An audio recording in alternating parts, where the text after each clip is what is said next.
अस्सलाम वालेकुम students. Chapter हमारा ख़त्म हो चुका है और आज हमने इसके शॉर्ट क्वेश्चंस करने हैं, तो चलिए स्टार्ट करते हैं। फर्स्ट शॉर्ट क्वेश्चन है, name several repetitive phenomena occurring in nature which could serve as reasonable time standard.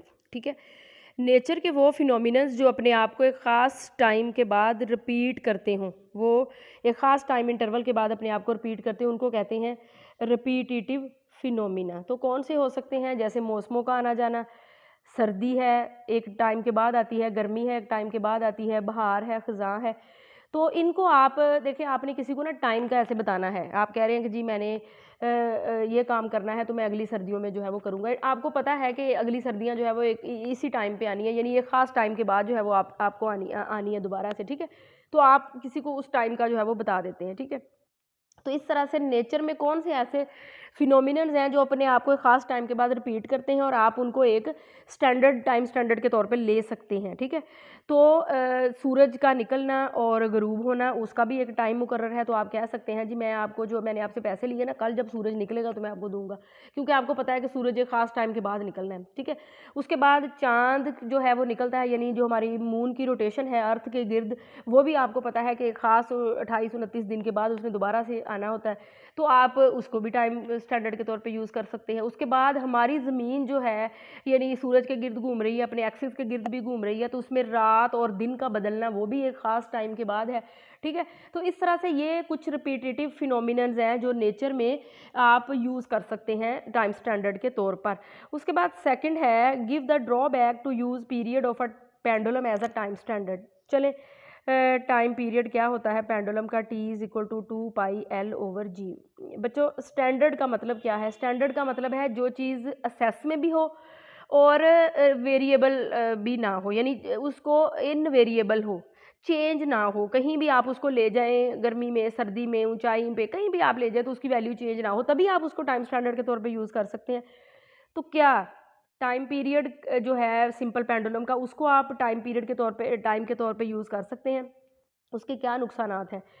देखिए, टाइम पीरियड जो है वो डिपेंड कर रहा है लेंथ पे। तो लेंथ, यानी वो स्ट्रिंग जिसके से टाइम पीरियड, वो जो सिंपल पेंडुलम का बॉब लटका हुआ होगा, वो गर्मियों में जो है वो लेंथ ज़्यादा हो सकती है गर्मियों की वजह से, और सर्दियों में वो सिकुड़ सकती है, कॉन्ट्रैक्ट कर सकती है सर्दी की वजह से। तो जब लेंथ के ऊपर टाइम पीरियड डिपेंड कर रहा है, तो इट मीन्स कि आप उसको स्टैंडर्ड के तौर पे तो फिर नहीं यूज़ कर सकते, वो तो गर्मी सर्दी में डिफरेंट टाइम देगा। उसके बाद आगे जी की वैल्यू भी जो सरफेस है हमारी, उसके ऊपर 9.8 मीटर पर सेकंड स्क्वायर है। फिर जब आप ऊंचाई पे चले जाते हैं तब भी चेंज होती है, आप ज़मीन की गहराई में जाते हैं तब भी, तो ये वाली वैल्यू भी चेंज होती है। तो इसके ऊपर भी टाइम डिपेंड कर रहा है, तो ये भी सही नहीं आएगी।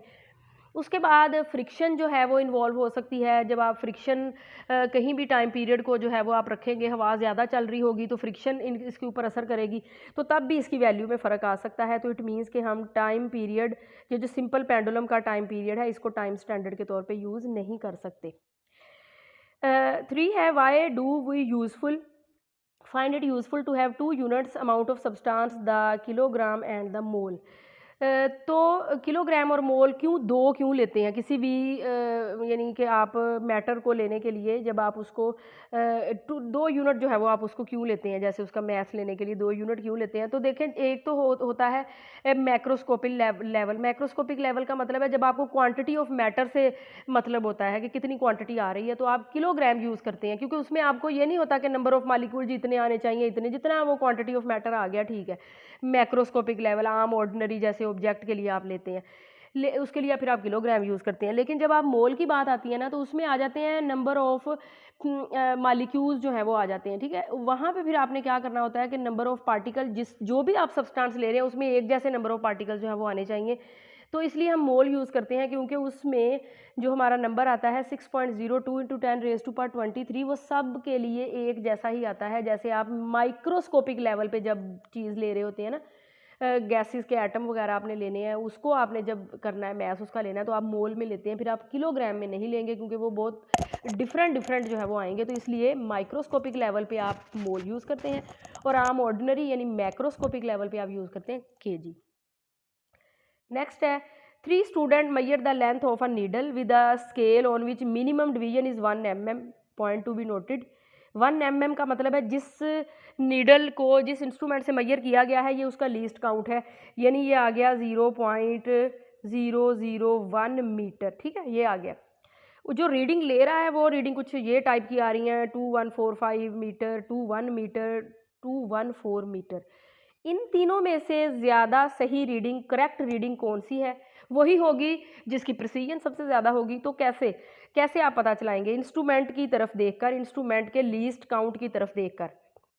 इंस्ट्रूमेंट के लीस्ट काउंट में अशारिये के बाद जितने सिग्निफिकेंट फिगर आपको आ रहे हैं, जितने फिगर आपको नज़र आ रहे हैं, उतने ही आपकी जो रिकॉर्डिंग डेटा होगा उसमें होगा, वो आपका करेक्ट होगा। तो ये कुछ इससे रिलेटेड आ रहा है 0.214, अशारिये के बाद 3, इसमें भी अशारिये के बाद 3, तो इसलिए ये आपका करेक्ट है वैल्यू। ठीक है।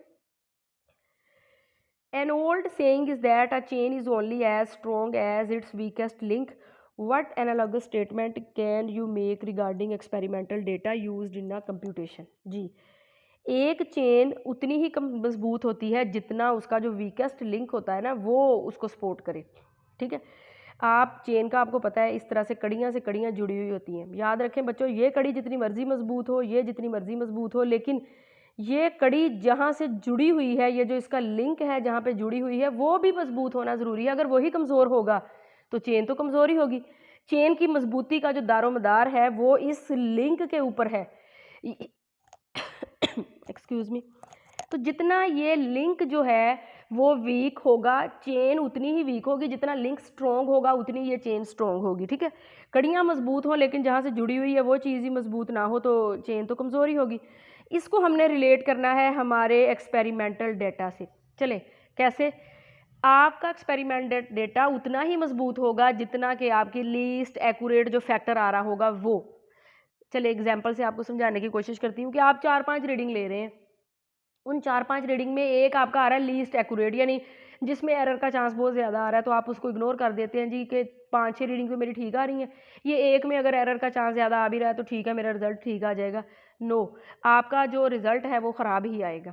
ठीक है, तो क्योंकि आपने जो आपका लीस्ट एक्यूरेट फैक्टर है ना उसमें एरर का चांस बहुत ज़्यादा आ रहा है। ठीक है, तो इसको समझाने के लिए चले हम कहते हैं कि 1.45 एक हमारे पास वैल्यू है। ठीक है, स्टैंडर्ड कोई वैल्यू है।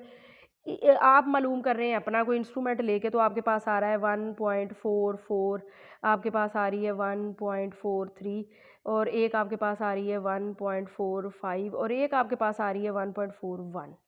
ठीक है, ये सारी तो है ना वो आपको भी लग रहा है कि ये तो एक्यूरेट है। एक्यूरेट मतलब करेक्ट रीडिंग है, आपके डाटा से बिल्कुल करीब है। लेकिन ये एक जो है इसका डिफरेंस आपकी जो एक्चुअल वैल्यू है उसके तो बहुत ज़्यादा है। यानी आपके तमाम कंप्यूटेशनल डाटा में ये लीस्ट जो फैक्टर है, एक्यूरेट फैक्टर आप इसको कह लें, और ये अगर आप इसके ऊपर तवज्जो नहीं देंगे तो ये आपके सारी जो कंप्यूटेशन आप इससे करेंगे, जो सारा आप रिज़ल्ट निकालेंगे, तो क्या उसको कहते हैं आपका रिज़ल्ट जो है वो ख़राब आएगा। आपको ये इसके ऊपर भी उतनी तवज्जो देनी होगी, यानी इसमें भी एरर का चांस जो है वो आपको कम होगा, तभी आपकी वैल्यू जो है वो ठीक आएगी। ठीक है, नेक्स्ट जो है the period of simple pendulum is measured by a stop watch. What type of errors is are possible in the time period?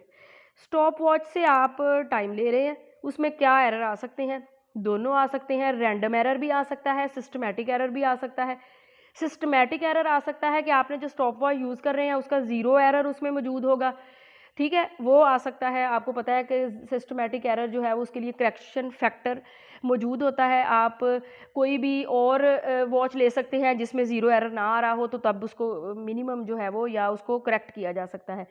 Second error आ सकता है रैंडम एरर, जो कि ह्यूमन एरर भी हो सकता है। कोई आपके टाइम पीरियड लेने में गलती हो सकती है, रीडिंग पढ़ने में गलती हो सकती है, तो ये भी तो आप क्या करते हैं, आप इससे बचने के लिए 4-5 वैल्यू लेते हैं, तो फिर आप उसको एवरेज वगैरह लेके वैल्यू आगे कैलकुलेट करते हैं तो आपकी वैल्यू करेक्ट आती है। ठीक है, तो ये 2 किस्म के एरर जो है वो आपके पॉसिबल हैं इसमें। ठीक है, उसके बाद नेक्स्ट आपका क्वेश्चन है, does a dimensional analysis give any information on constant of proportionality that may appear in an algebraic expression? नहीं।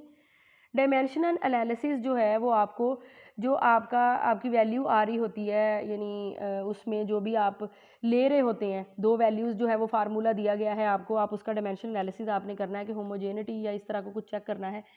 तो क्या आपका डायमेंशनल एनालिसिस जो है वो इसमें हेल्प जो है वो कर सकता है, इसको जो कांस्टेंट है उसको इंफॉर्मेशन जो है वो दे सकता है?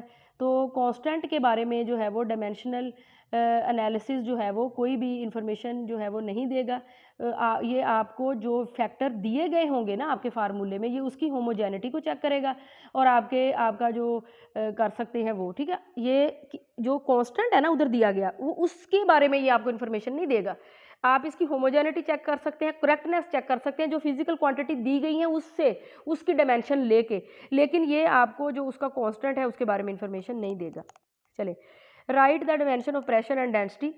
चलें जी, प्रेशर एंड डेंसिटी, तो प्रेशर का फार्मूला क्या होता है, फोर्स पर यूनिट एरिया।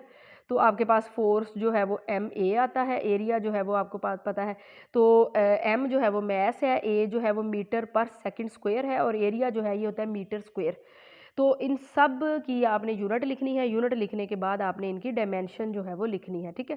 तो मीटर जो है उसकी डायमेंशन लेंथ आएगी, मैस जो है वो उसकी डायमेंशन कैपिटल एम आएगी, टाइम आएगा तो टाइम की डायमेंशन जो है वो कैपिटल टी आएगी, ठीक है। तो उम्मीद है कि आप इससे खुद जो है वो फार्मूला मैंने आपको बता दिया है, आप इससे लिखेंगे। डेंसिटी जो है वो हमारी डेंसिटी होती है मैस पर यूनिट वॉल्यूम, ठीक है। आप इसको मैस और पर यूनिट वॉल्यूम का मतलब होता है मीटर क्यूब। मीटर क्यूब का मतलब है लेंथ की 3 डायमेंशंस जो है वो इसमें आएंगी, ठीक है, मीटर लेंथ के लिए। और ये मैस जो है वो आपका होता है यानी केजी। केजी मतलब कैपिटल एम इसकी आएगी, तो आप इससे जो है वो इसकी डायमेंशन जो है वो निकाल सकते हैं। जो भी डायमेंशन आएगी उसको आपने स्क्वायर ब्रैकेट में इनक्लोज करना है। 1.9 है the wavelength lambda of a wave depend on the speed v of the wave and its frequency f, knowing that. आपको लैम्डा की जो डायमेंशन है वो एल आएगी, वी की डायमेंशन जो है वो ये आएगी, एफ की डायमेंशन जो है वो ये आएगी। आपने बताना है कि इन दोनों में से कौन सा फार्मूला करेक्ट है डायमेंशनल एनालिसिस से। कैसे करेंगे, आप दोनों तरफ, इस तरफ फ्रीक्वेंसी की डायमेंशन लिखेंगे, इस तरफ वी और लैम्डा दोनों की डायमेंशन लिखेंगे, ठीक है। ऐसे करेंगे ना आप, इस तरफ फ्रीक्वेंसी की लिखेंगे आपको दी गई है, वी की लिखेंगे आपको दी गई है, लैम्डा की लिखेंगे आपको दी गई। जो कट होता है कट कर दे और बाद में देखें right hand side left hand side के बराबर होती है तो फिर ये फार्मूला ठीक होगा। उसके बाद इस पे आ जाए, इस तरफ फ्रीक्वेंसी की लिखें, ऊपर वेलोसिटी की लिखें, नीचे लैम्डा की लिखें। अगेन डायमेंशनल एनालिसिस से होमोजेनिटी चेक करें दोनों तरफ, अगर तो जिसमें left hand side right hand side के बराबर आ जाएगी वो फार्मूला जो है वो आपका करेक्ट होगा, ठीक है। तो चलें, आपने इसको खुद चेक करना है क्योंकि डायमेंशन आपके पास मौजूद है, आपने खुद चेक करना है कि आपका फार्मूला कौन सा जो है वो ठीक आएगा, ठीक है। तो ये था हमारा आज का लेक्चर जिसमें हमने शॉर्ट क्वेश्चंस के बारे में पढ़ा। इंपॉर्टेंट शॉर्ट क्वेश्चन है, पेपर में जो है वो आते हैं, तो आपने इनके ऊपर जो है ना ख़ास तवज्जो देनी है। कोई भी आपको ना समझ आया हो तो फिर आप पूछ सकते हैं।